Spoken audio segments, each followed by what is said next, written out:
Hey you guys, how's it going? It's Clary Berry, and I'm here today to talk to you guys about Libra. We're going to do the Libra weekly horoscope here. So we're just going to jump right in. I'm glad you guys are here. Thanks for being here. Libra, this could be for your rising or your sun, could be for your, your moon or whatever, but we're going to jump right in. Libra energy, cross-watchers, welcome. Hold your vision. Okay, fixed moon. So yeah, it might not necessarily be the you might have big beginnings overall, but maybe this week, since we're getting to the end of the sun in the first house for Libra, might be kind of, gaining some momentum on the goals, on the new beginnings, tweaking something that you've already been doing, tweaking your appearance, tweaking how you're treating your body and what you're doing, how you're projecting, how you're decorating your body, and how your swagger, is, and your just general, of course, approach to life. You've been having some new beginnings in that area, okay, some real potential for change and kind of expressing yourself in a much more self-aware, clear, a way that is really true to yourself. And that's kind of what we're dealing with here, especially this week. So, how to stay true to yourself while also staying true to others. Big issue for Libra in general, again, especially at this time. So, at the beginning of the week, we have the moon is in the seventh house for Libra. So building up to this full moon, we've got a lot of, this one came out, the things that are hidden are going to start bubbling out. Especially some of us might start feeling the full moon energies a little bit early. It's not always just right on the day that we feel some of these energies. But this Aries moon, we're going to feel kind of almost like we're awakening, from our slumber. And we've had to, with this whole, again, trying to keep the peace, trying to go with the flow, make sure that everybody, we're not offending people and all of that sort of thing. It kind of is just starting to kind of, oh, wait, I have something I want to say. I have something I need to do. I have something I'm not willing to hold back on anymore. Okay. And so for, again, the 18th and the 19th and 7th house, this might have to do with relations, your marriage, business partners, anybody that's real right there with you, that's, taking care of things with you. You have to communicate with them, on a base level, like in the home and in your, your, again, whatever your foundation is. If you're like a home person, if your work is your home, basically, then it's going to be on your work probably. But, for your relations and really your communications, again, it could be waking up and shining that light, honestly, in a more true way.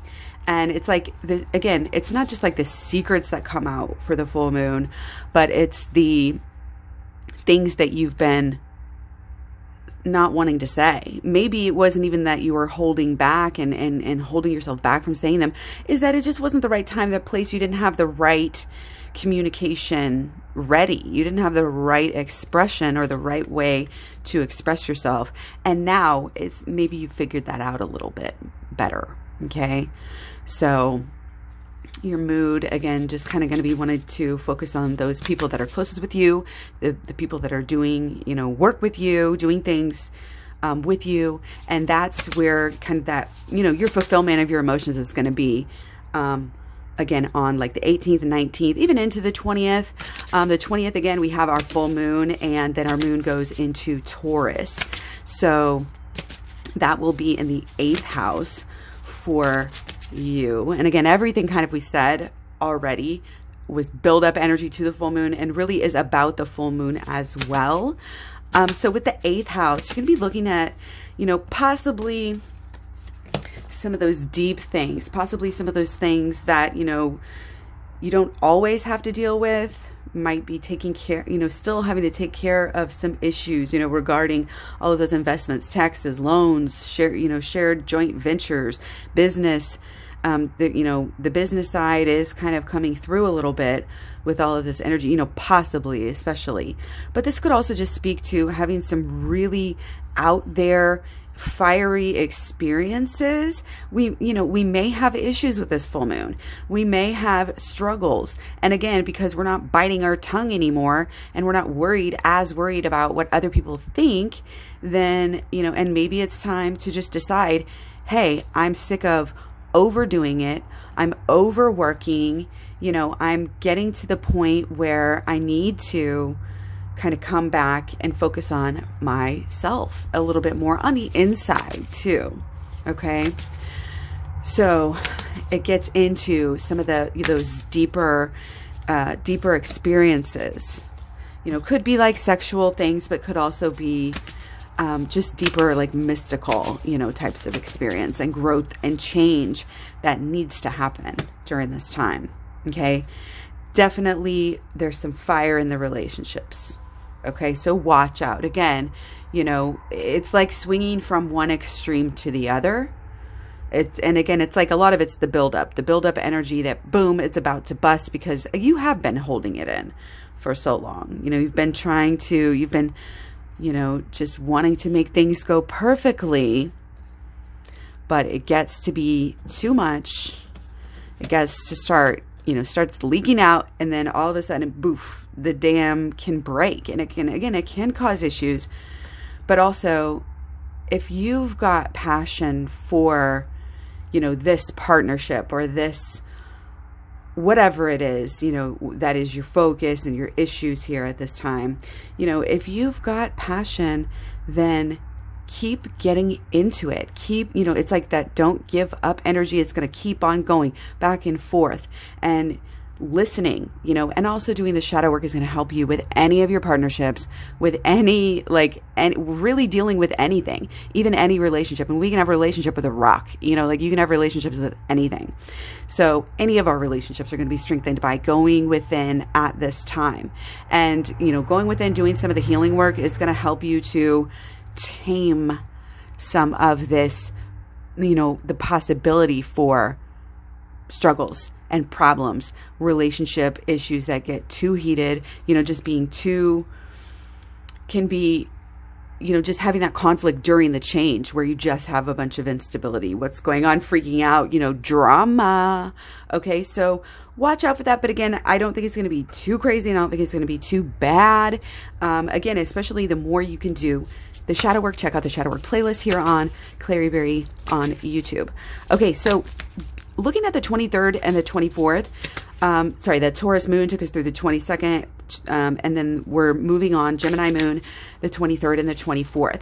So this is the moon in the 9th house, and the sun is now actually moving into your second house. So your second house, still it's work, job, income. I feel like work is really on your mind, and it might be, the balancing out. Okay, looks like we might be having some renewal and, kind of fulfillment here with our work, the way we're feeling about our work. So that can be really good. The overall shift is changing. And again, it may be a time for some good success, some really securing of the habits, making those personal habits that you do every day at home. They're going to help you get exactly what you want. And again, it starts within. You see how it changes after we go within, after we have a little bit of a negative day with maybe the full moon. I'm not saying it's going to be a bad day, you know what I mean? But there's something that's going to happen that's going to, again, have this flare and maybe be a bit of a struggle to hang on, struggle to achieve what you want to do, okay, with those who you are, wanting to do things. Okay, it's like there's work, but there's definitely home energy too. So again, work-home balance. Okay, just balancing the ambition with trying to take, care of everything at home as well is part of this. That's another way that it can manifest. But when you go in, do that inner healing, you will change things in your life. And all of a sudden, it's like, I feel like we've been disassociating a little bit here. Maybe just kind of ignoring some problems at home, ignoring some problems with the partnership, with the love. But whatever's going on at home, is going to help heal us in this situation. Again, so whatever partnerships we have, again, that are biggest and best, first and foremost, it's almost like they're coming back to the forefront too. Because even though we're, this week we're focusing on the, possibly the work and the job and, making that money, it's all for the home. You do what you do so that you can have a good place to live, to surround yourself and those that you love and care about, right?